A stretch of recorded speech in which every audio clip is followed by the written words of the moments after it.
Hello, dear students. Welcome to lecture number 1, Introduction to Strength of Material. तर पहिले previous जे video होता तुम्हाला इंट्रोडक्शन दिला होता आपल्या बॅचच्या रिलेटेड कोर्सच्या रिलेटेड सगळ्या इन्फॉर्मेशन दिले तुम्हाला. एक ग्रुपचं मी स्कॅनर दिलेलं आहे, ऍपचं स्कॅनर दिलंय तुम्ही. आय होप सो तुम्ही डाउनलोड केला असेल डिप्लोमाला ऍप आणि ग्रुप जॉईन केला असेल.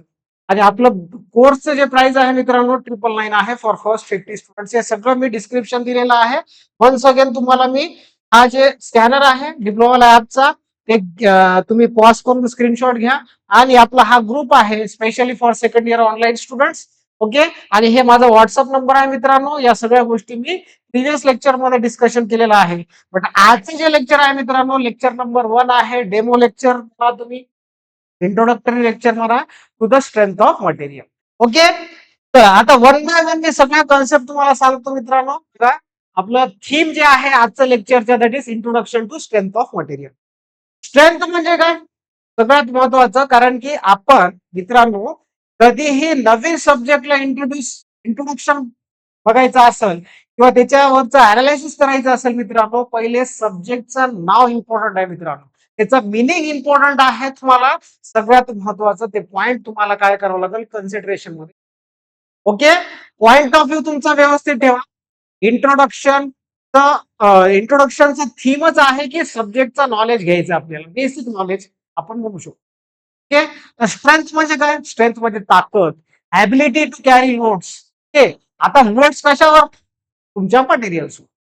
लोड कशावर कॅरी करतो किंवा जे रेजिस्टन्स पॉइंट करतो तुमचा मटेरियल पॉइंट करणार, कारण की आपल्याला माहिती आहे फॉर एक्झाम्पल मी एक पर्टिक्युलर एक बिल्डिंग स्ट्रक्चर कन्सिडर केलं किंवा आपण कन्स्ट्रक्शन केलं. आता बिल्डिंग स्ट्रक्चर्स मध्ये पर्टिक्युलर कंपोनंट्स राहतात. बीम कंपोनंट आहे मित्रांनो, कॉलम कंपोनंट आहे. ओके. अजून कोणते आहेत? स्लॅब आहेत, फुटिंग आहेत, या सगळ्या गोष्टी आहेत. आता हे पर्टिक्युलर कंपोनंट मटेरियल घेऊनच आपण तयार केलेले आहेत. आता तिथं मटेरियल कोणतं यूज करतोय? मटेरियल कोणतं यूज करतो आपण? लक्षात ठेवा. मटेरियल आपण यूज करतो बिल्डिंग कंपोनंट मध्ये किंवा बिल्डिंग स्ट्रक्चर्स मध्ये. बघा आरसीसी, ठीक आहे. मॅक्सिमम आपण बिल्डिंग्स मध्ये मटेरियल जे जनरल यूज करतो इंडियामध्ये सगळ्यात जास्त कोणत्या बिल्डिंग्स आहेत? आरसीसी. लक्षात ठेवा. तर आरसीसी इज अ मटेरियल. आता मटेरियल्स बघा, आता आरसीसी कशाने बनलेले आहेत? या 3 मटेरियलनी बनलेले आहेत मित्रांनो. सगळ्यात महत्वाचं तुमचं ऍग्रिगेट ज्याला आपण गिट्टी म्हणतो, त्याच्यानंतर सँड ज्याला आपण रेती म्हणतो, आणि त्याच्यानंतर सिमेंट. या 3 इन्ग्रेडियंट्सनी बनलेला हा आरसीसी मटेरियल. आता ह्या आरसीसी मटेरियलनी आपण काय कन्स्ट्रक्ट केलेले आहेत किंवा डेव्हलप केलेले आहेत? That is slab, beam, column, footing.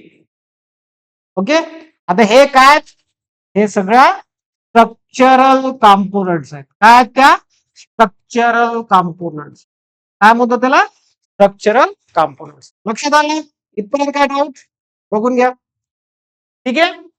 तर बिल्डिंग आरसीसीचा आहे. मी एक एक्झाम्पल घेतला किंवा एक बिल्डिंग कन्सिडर केला आरसीसी मटेरियलचा. त्याच्यामध्ये त्या मटेरियलमध्ये इन्ग्रेडियंट्स कोणत्या कोणत्या आहेत? इन्ग्रेडियंट्स कोणत्या कोणत्या आहेत? ऍग्रिगेट आहे मित्रांनो, सँड आहे, सिमेंट आहे. आता ह्याला मिक्स करण्यासाठी आपल्याला पर्टिक्युलर काय लागतो रे इथं? वॉटर लागतो फॉर हायड्रेशन और फॉर मिक्सिंग पर्पजेस. याच्याने आपण एक पर्टिक्युलर मटेरियल तयार करतो that is artificial material, that is ठीक आहे आरसीसी. आता आरसीसी मुळे आपण ह्या कॉम्पोनंट जे आहे त्याला कास्ट करण्यामध्ये हेल्पफुल ठरतो. कोणता material? That is RCC material. इथपर्यंत काय डाऊट? आता ह्या कॉम्पोनंट काय करतात? लोड कॅरी करतात. ह्या कॉम्पोनंट काय करतात? लोड कॅरी करतात. आफ्टर कास्टिंग पर्टिक्युलर स्ट्रेंथ तुम्हाला देणार आहे टू बिल्डिंग स्ट्रक्चर. ओके. तर लोड कॅरिंग कॅपॅसिटी कशाची जास्त पाहिजे तुम्हाला? स्ट्रक्चरल कॉम्पोनंटची. लोड कॅरिंग कॅपॅसिटी कशात जास्त पाहिजे मित्रांनो? कॉम्पोनंट. तेच तुम्हाला अनालिसिस करा. ओके. पर्टिक्युलर समजा लोड अप्लाय केला, त्याच्यामध्ये चेंजेस काय आहेत, बिहेवियर कसं आहे, या सगळ्या गोष्टी आपण अनालिसिस करतो. लक्षात आलं? ठीक आहे. तर त्याचा behaviour under particular applied load हे स्टडी करण्यामध्ये आपण कोणता सब्जेक्ट स्टडी करत आहात? Strength of material. लक्षात आलं इथपर्यंत काय ना आज मित्रांनो आता झाला सिव्हिल पॉईंट ऑफ व्ह्यू. आता सेम तुम्हाला मेकॅनिकल आणि प्रोडक्शन पॉईंट ऑफ व्ह्यू सांगतो. तुम्ही एक पर्टिक्युलर मशीन पार्ट्स क्रिएट करत आहात तर ते पण मटेरियल तयार झालेले आहेत. करेक्ट आहे. ब्रॉन्झ म्हणा निकेल म्हणा या सगळ्या मटेरियलचं तुम्हाला काय माहित पाहिजे?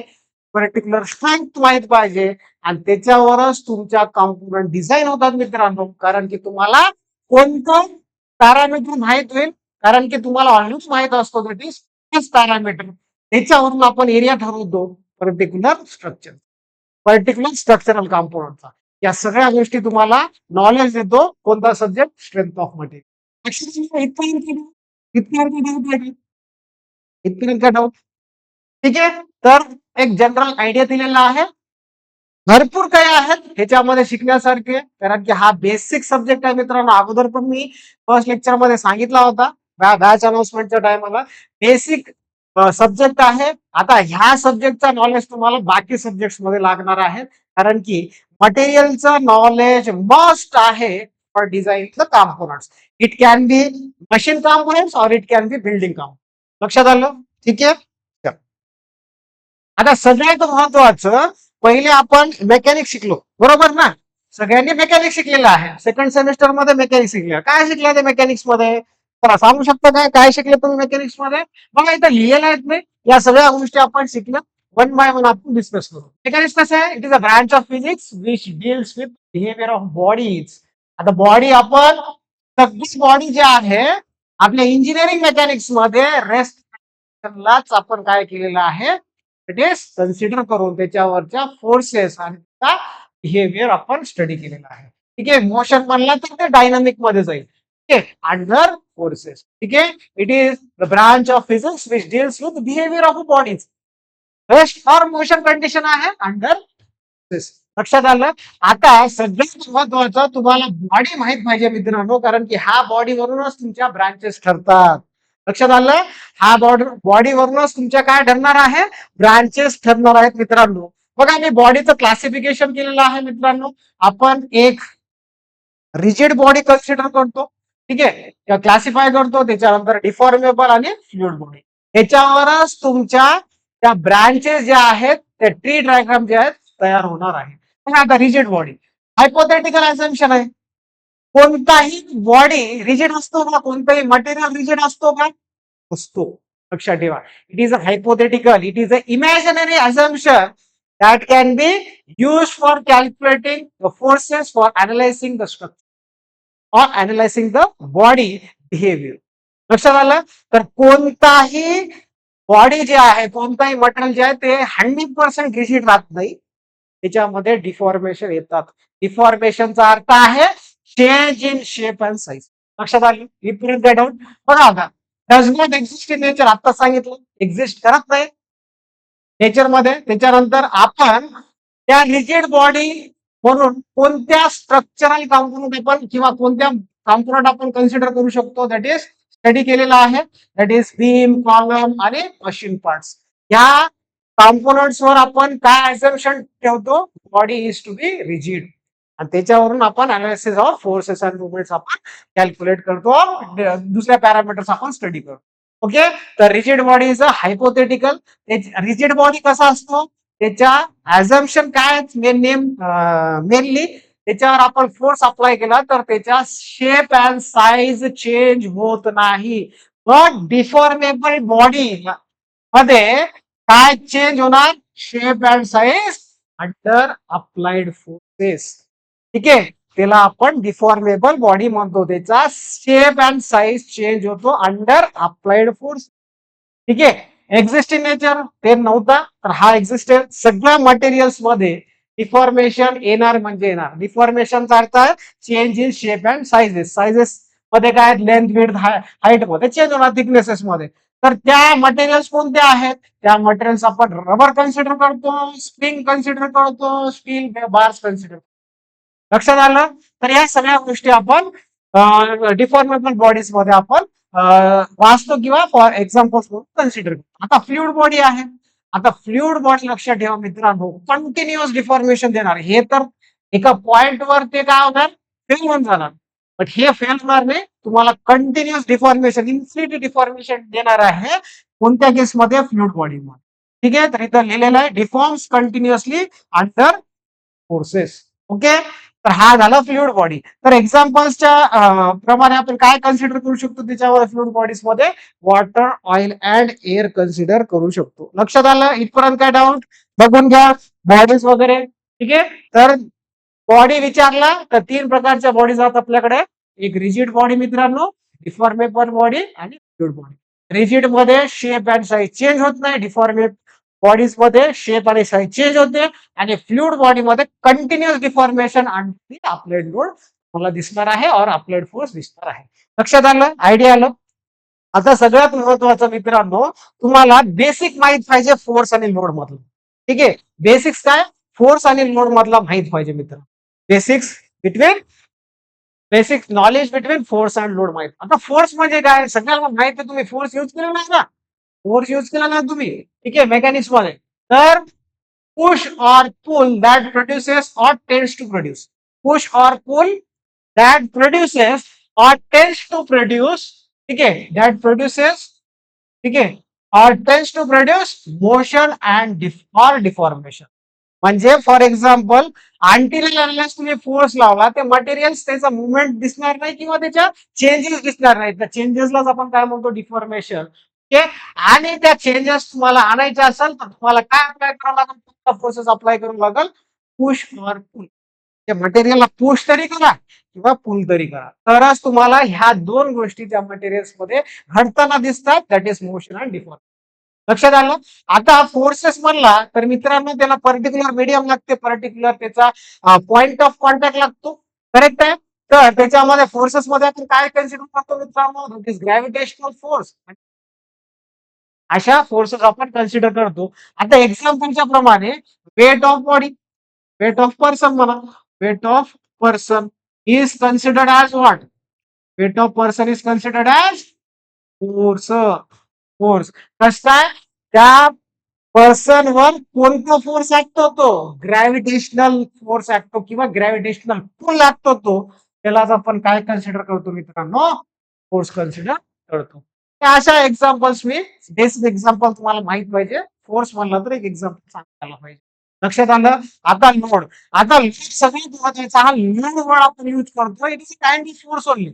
एक पर्टिक्युलर फोर्सेस आहे, बट आपण लोड कधी शब्द यूज करतो? जेव्हा आपण फोर्स एका पर्टिक्युलर मेंबरवर ऍक्ट करतो. ठीक आहे, पर्टिक्युलर स्ट्रक्चरल कॉम्पोनंट्स वर ऍक्ट करतो. आणि हे कशामुळे घडते? ड्यू टू, अरे कशामुळे क्रिएट होते? Due to weight or external action. Due to weight or external action. ठीक आहे, आता एक्झाम्पल म्हणून मी काय घेणार? सेम एक्झाम्पल घेणार, बट आता काय कन्सिडर करतो? Weight of person on slab.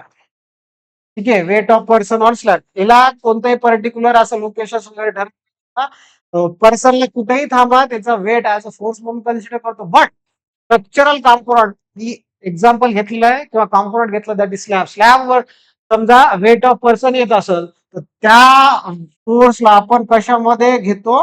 Load मध्ये, फॉर डिझायनिंग पर्पज और फॉर सेफ्टी पर्पज और for analysis of the structural purpose.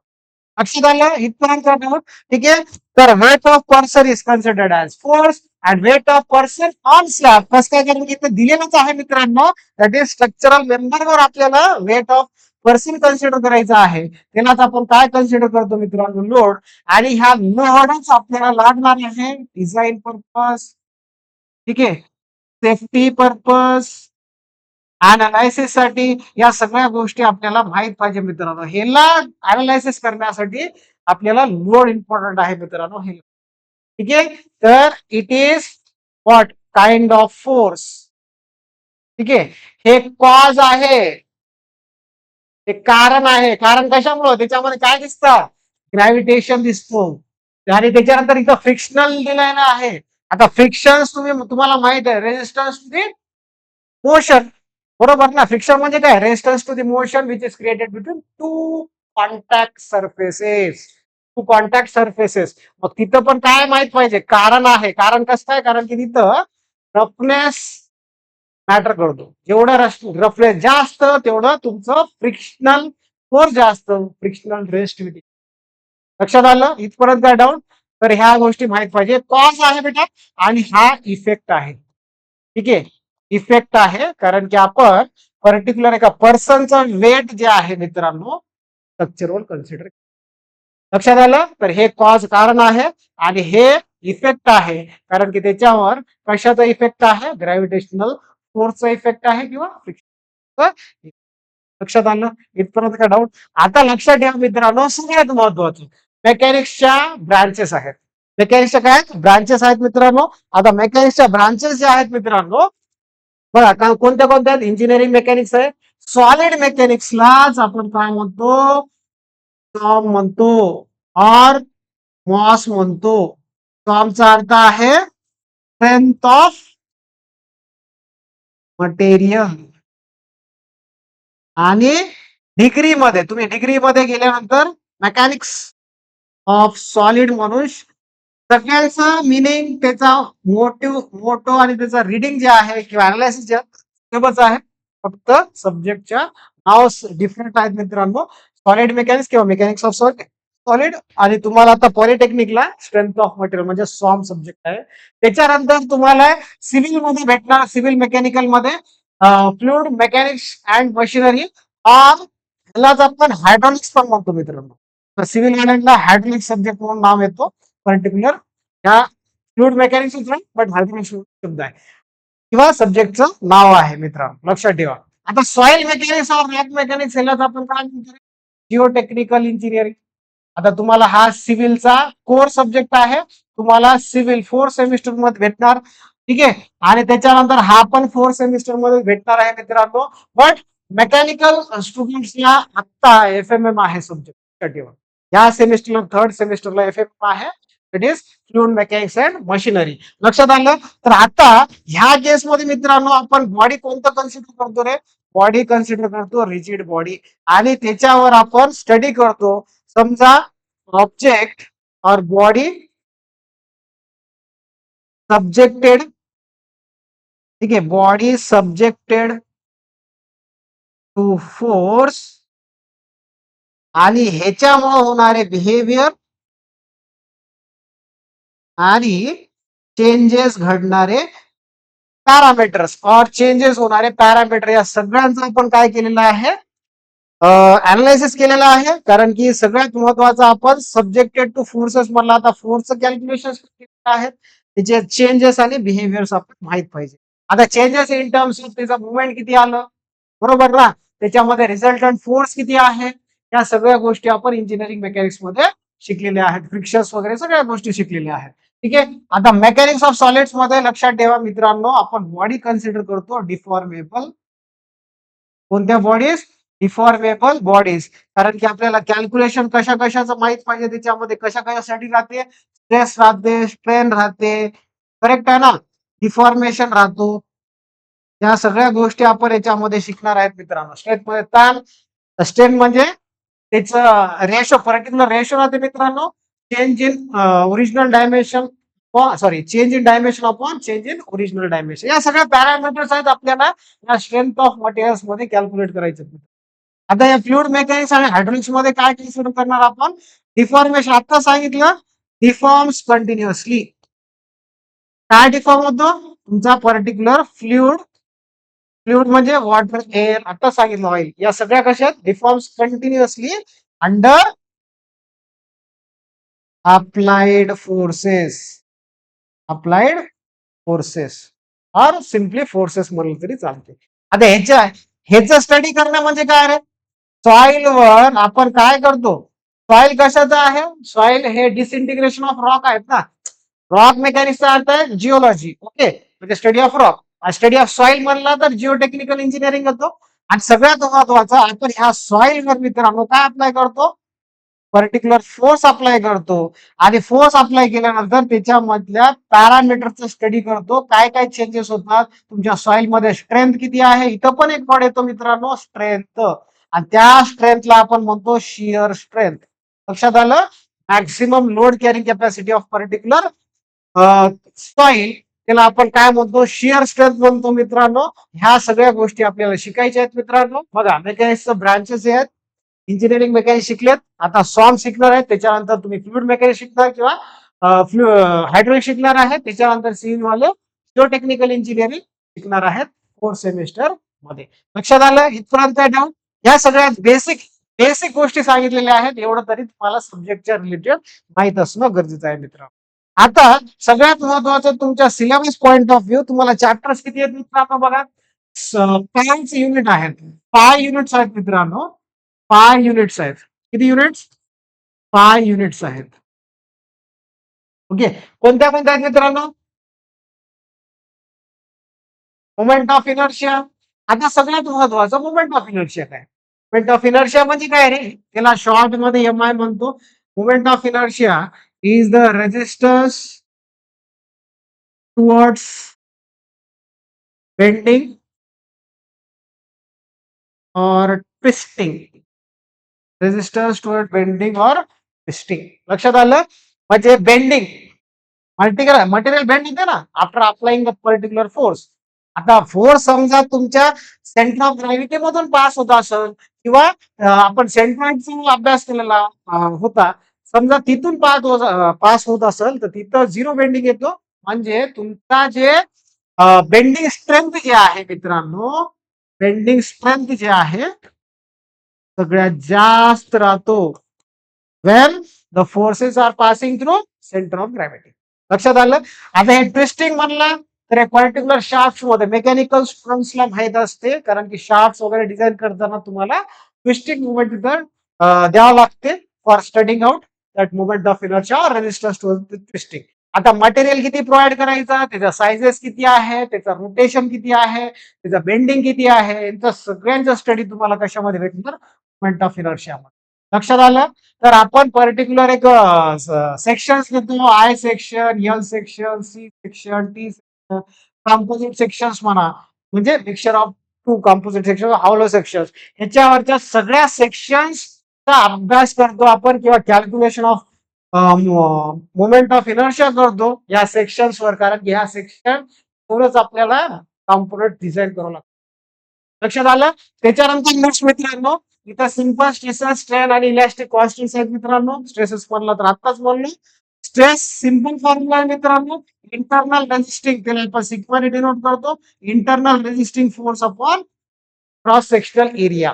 हे ह्या रेशोला आपण काय म्हणतो? स्ट्रेस म्हणतो. आता स्ट्रेन म्हणला मित्रांनो, स्ट्रेन म्हणलं तर चेंज इन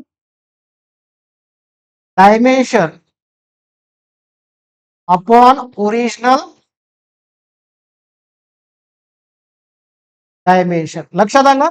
तर ह्या रेशोला आपण ह्या रेशो ई ला डिनोट करतो. ठीक आहे, तर हे पण कॅल्क्युलेट करतो, कारण की आपण डिफॉर्मेबल बॉडीज कन्सिडर करताना या सगळ्या पॅरामीटर जे आहेत मित्रांनो त्याच्यामध्ये आढळून म्हणजे त्याच्यामध्ये फॉर्म होतात किंवा आपण त्याला कॅल्क्युलेट करू शकतो आफ्टर अप्लिकेशन ऑफ लोड्स. लक्षात आलं? आता शेअर फोर्स, बेंडिंग मुवमेंट आहे मित्रांनो. ठीक आहे, तर शेअर फोर्स परपेंडिक्युलर फोर्सेस राहतात, ठीक आहे, parallel to the cross section. आणि त्याच्यानंतर बेंडिंग येईल. आताच म्हणलो तर बेंडिंग मध्ये पण तुम्हाला फोर्स आहे, फोर्स इंटू परपेंडिक्युलर. तुम्ही बेंडिंग मोमेंट कॅल्क्युलेट तुम्हाला माहितच रे, बेंडिंग मोमेंट कसं कॅल्क्युलेट करायचं, या सगळ्या गोष्टी तुम्ही शिकलेल्या आहात.